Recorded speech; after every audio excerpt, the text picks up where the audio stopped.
মাননীয় সভাপতি, বহুমুখী সংকটে জর্জরিত বর্তমান বিশ্বে যুদ্ধ এবং সংঘাতের ফলে ব্যাপক ভিত্তিতে মানুষের অধিকার খর্ব হচ্ছে। বিশ্ববাসীর উদ্বেগ এবং নিন্দা সত্ত্বেও গাজায় গণহত্যা থামছে না।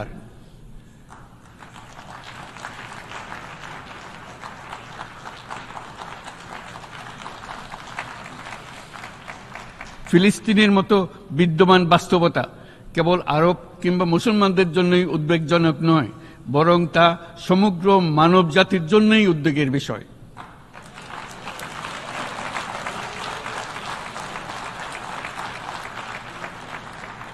একজন মানুষ হিসেবে প্রত্যেক ফিলিস্তিনির জীবন অমূল্য।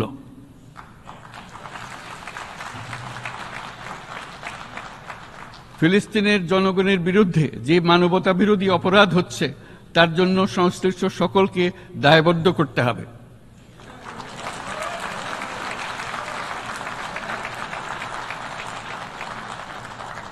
ফিলিস্তিনের জনগণের উপর চলমান নৃশংসতা, বিশেষত নারী এবং শিশুদের সাথে প্রতিনিয়ত যে নিষ্ঠুরতা বিশ্ব দেখাচ্ছে, তা থেকে নিস্তারের জন্য বাংলাদেশ অনতিবিলম্বে সম্পূর্ণ যুদ্ধবিরতির আহ্বান জানাচ্ছে।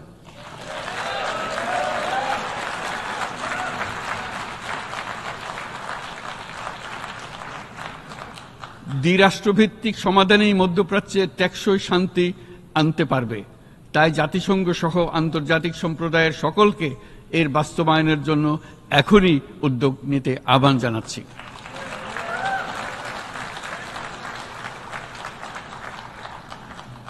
গত 2.5 বছর ধরে ইউক্রেনে চলমান যুদ্ধে বহু মানুষ প্রাণ হারিয়েছে। এই যুদ্ধের প্রভাব সর্বব্যাপী, এমনকি বাংলাদেশের অর্থনীতিতেও এর নেতিবাচক প্রভাব আমরা অনুভব করছি। আমরা তাই উভয় পক্ষকে সংলাপে বসে বিরোধ নিরসনের মাধ্যমে যুদ্ধের অবসান ঘটানোর আহ্বান জানাচ্ছি।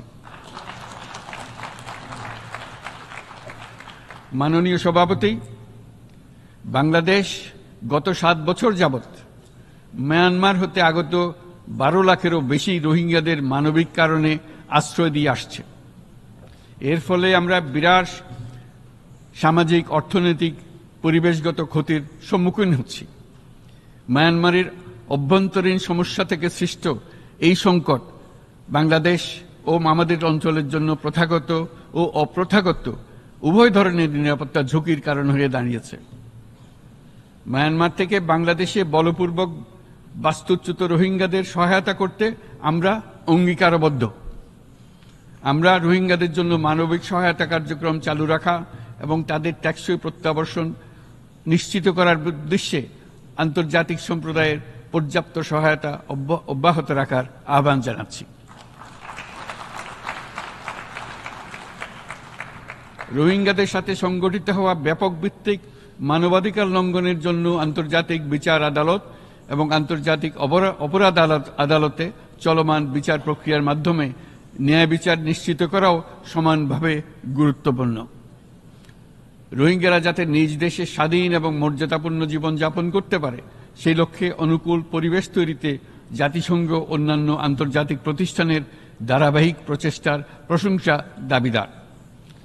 এই লক্ষ্যে রোহিঙ্গারা যাতে পর্যাপ্ত নিরাপত্তা ও অধিকার নিশ্চিত করে তাদের নিজ ভূমি রাখাইনে ফিরে যেতে পারে, তার পথ সুগম করা অত্যন্ত দরকার। মিয়ানমারে প্রতিনিয়ত পরিবর্তনশীল অবস্থা বিবেচনা রেখে বাংলাদেশ আন্তর্জাতিক সম্প্রদায়ের সাথে একযোগে রোহিঙ্গাদের নিজ দেশে মর্যাদাপূর্ণ টেকসই প্রত্যাবর্তনের জন্য পরিবেশ সৃষ্টিতে কাজ করতে প্রস্তুত।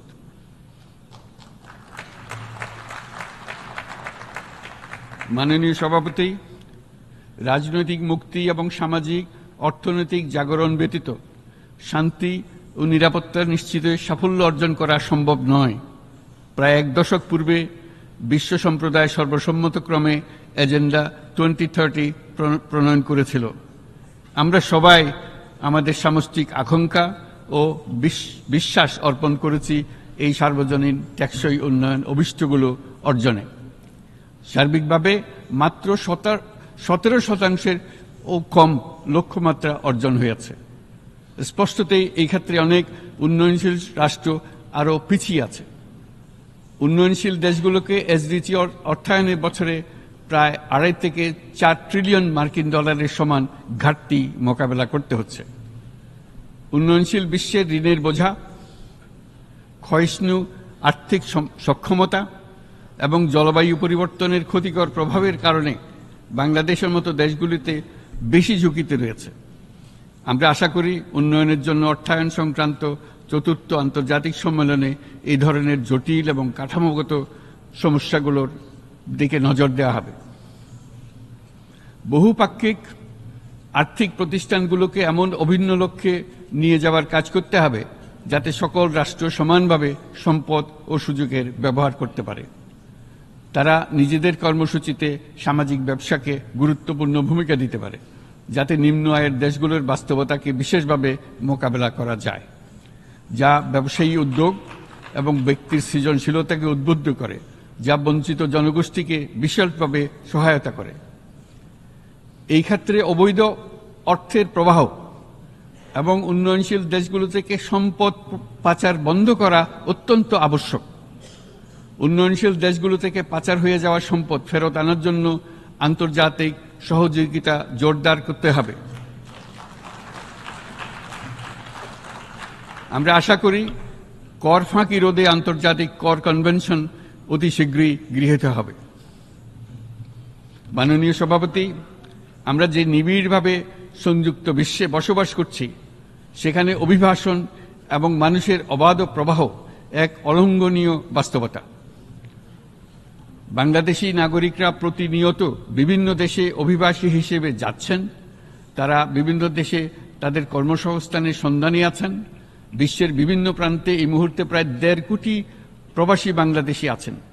সকলের জন্য অভিবাসনের উপযোগিতা নিশ্চিত করতে বিশ্ব সমাজকে নিরাপদ, সুশৃঙ্খল এবং নিয়মিত মর্যাদাপূর্ণ অভিবাসনের পথ সুগম করতে হবে।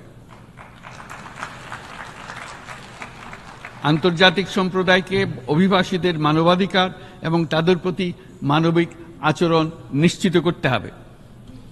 অভিবাসনের উপর 2018 সালে যে গ্লোবাল কম্প্যাক্ট অন মাইগ্রেশন গৃহীত হয়েছে, তার পূর্ণ বাস্তবায়নে বাংলাদেশ প্রতিশ্রুতিবদ্ধ এবং একই সাথে অনিরাপদ অভিবাসন রোধেও আমরা বদ্ধপরিকর। মাননীয় সভাপতি, প্রতি বছর প্রায় 25 লক্ষ তরুণ তরুণী বাংলাদেশের শ্রমবাজারে যুক্ত হচ্ছেন। বাংলাদেশের বিপুল জনশক্তির প্রায় 2/3 তরুণ। এই জনশক্তিকে বর্তমান ও আগামীর জন্য গড়ে তোলা বাংলাদেশের জন্য একটা বড় চ্যালেঞ্জ। ক্রমপরিবর্তনশীল কর্মজগতে একজন তরুণকে প্রতিনিয়ত নতুন দক্ষতা অর্জন করতে হয়।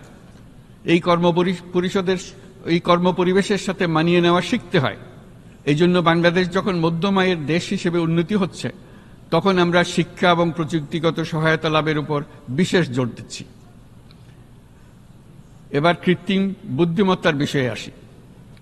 কৃত্রিম বুদ্ধিমত্তার অভাবনীয় বিকাশ এবং এর বহুমাত্রিক প্রয়োগে বাংলাদেশ বিশেষভাবে আগ্রহী।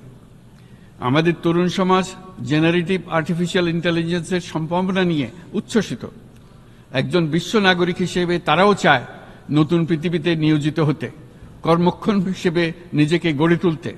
বাংলাদেশের মতো বৃহৎ তরুণ জনগোষ্ঠীর দেশ যাতে কৃত্রিম বুদ্ধিমত্তার প্রয়োগজনিত অর্জিত সুফল থেকে পিছিয়ে না পড়ে, বিশ্ব সম্প্রদায়কে তা নিশ্চিত করতে হবে। একই সঙ্গে নিশ্চিত করতে হবে যেন কৃত্রিম বুদ্ধিমত্তার কারণে কর্মক্ষেত্রে মানুষের চাহিদা ক্রমাগতভাবে সংকুচিত হয়ে না যায়।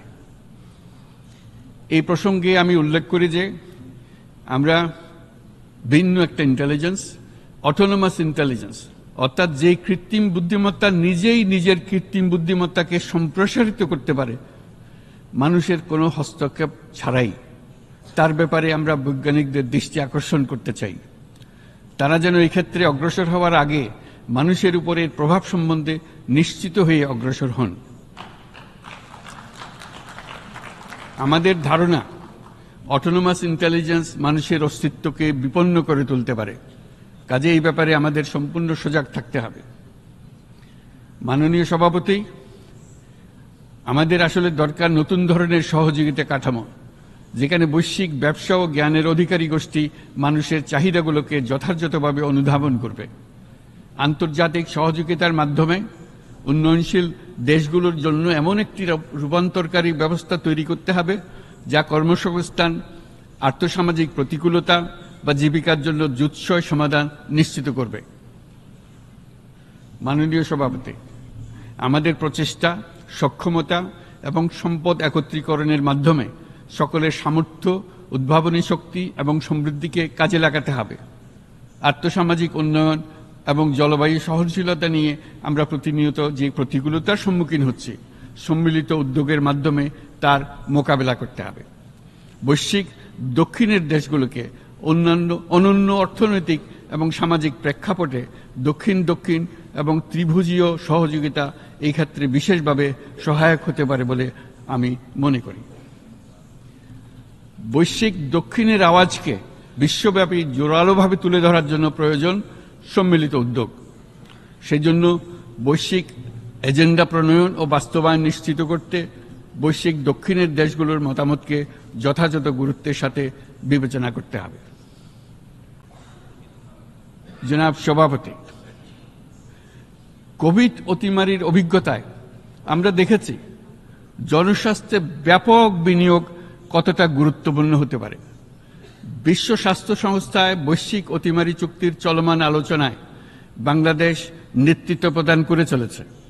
আমরা চাই কার্যকর আন্তর্জাতিক সহযোগিতা, জনস্বাস্থ্য ব্যবস্থায় অর্থায়ন, প্রযুক্তি হস্তান্তর, গবেষণা ও উন্নয়ন, ভ্যাকসিন থেরাপিউটিক্সের উৎপাদন, বহুমুখীকরণ এবং সকল ভ্যাকসিনকে মেধাস্বত্ব অধিকার মুক্ত ঘোষণা করার ব্যাপারে ঐক্যমত্য গঠন।